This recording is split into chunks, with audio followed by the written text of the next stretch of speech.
We've already talked about how to install custom cutouts in wall pads, but what happens when things get a little more complicated? This guide walks you through installing side cutouts so your wall pads can fit perfectly no matter the fixture.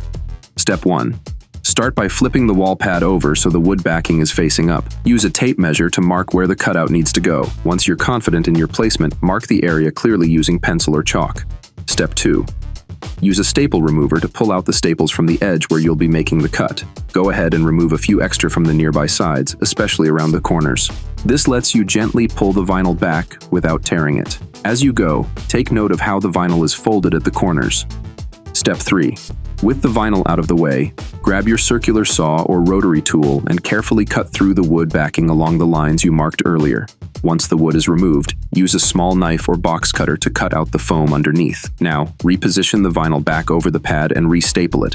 Step 4. Make a straight cut along the vinyl, perpendicular to the wood, stopping at the edge of the cutout. Then, make a small V-shaped cut directly above the cutout. Combined, these form a Y shape that gives you 3 flaps to work with, 1 in the center and 2 on the sides. Step 5. Fold the center flap over the edge and staple it to the back of the pad. Then, take the 2 angled flaps and wrap them tightly around the cutout corners, kind of like wrapping the corner of a gift box.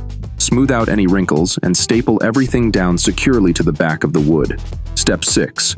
Now it's time to install the liner.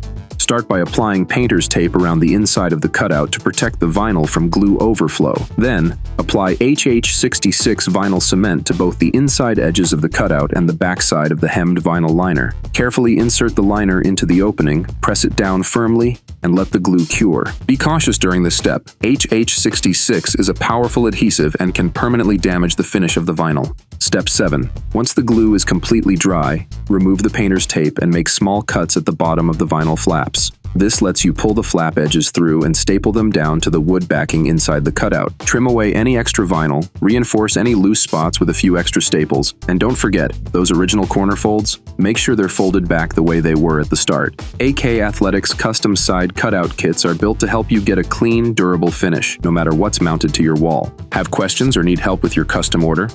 Contact AK Athletics today to learn more.